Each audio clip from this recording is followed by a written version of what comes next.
Isang pinagpalang araw sa inyong lahat. Tayo po'y magninilay sa salita ng Diyos, ang pinagmumulan ng awan ng ating buhay, ang salitawa. Today we are celebrating the feast of Saint Stephen. Merry Christmas po sa inyong lahat. Sa ating pong pagdiriwang ngayon, tila parang killjoy sapagkat kahapon lamang ipinagdiwang natin ang napakasayang Pasko ng pagsilang ng ating Panginoong Hesukristo. Napuno tayo ng kagalakan na i-welcome ang ating Diyos sa ating pagdiriwang. At ngayong araw na ito ay ang pinagdiriwang nating kapistahan ay ang kamatayan ng unang martir o proto-martir na si San Esteban. Mula sa pagdiriwang ng buhay, ngayon pagdiriwang ng kamatayan naman ng pinakaunang martir para sa ating Panginoong Hesukristo, si San Esteban. Pero mga kapatid, hindi po ito killjoy in a sense na parang from life na ipinagdiwang natin ay death naman ang pinagdiriwang natin ngayon. Ito po ay dinadala tayo sa tamang perspektibo kung ano nga ba talaga ang magiging misyon ng ating Panginoong Hesukristo. Na ang Pasko po ay hindi nagtatapos sa Pasko ng pagparito ng ating Panginoon, pero ang Pasko ng kanyang kapanganakan ay dadalhin siya sa Pasko ng kanyang pag-aalin ng kanyang buhay. Totoo nga, ang Pasko ay ang pagbibigay ng sarili ng Diyos sa ating lahat.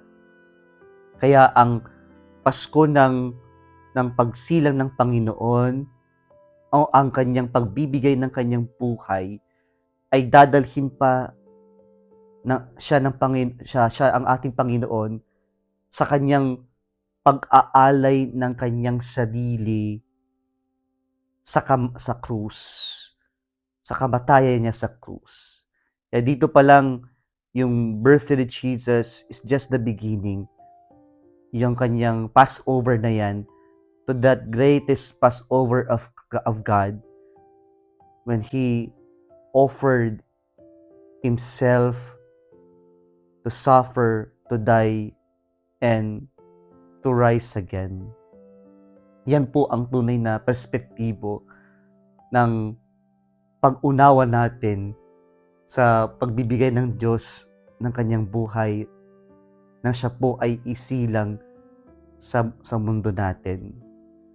Kaya po ang ibig sabihin talaga ng martyr ay mula sa Greek word na martus, na ibig sabihin witness.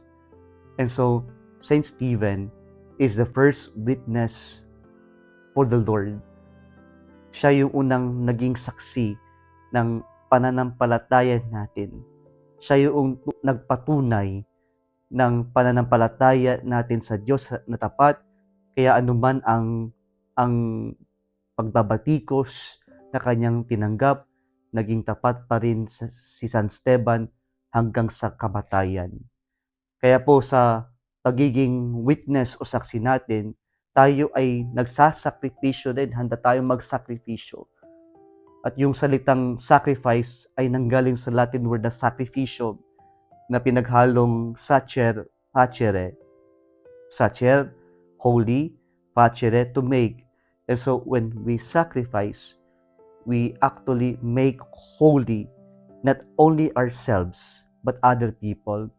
And the sacrifice of Saint Stephen made holy, converted Saul in our first reading today, na kung saan marahil sa kanyang nakitang pagsasakripisyo ni San Esteban, nakita niya yung pananampalataya kay Kristo na ngayon siya ay tinatawag nating Saint Paul, tinaguriang the Apostle to the Gentiles.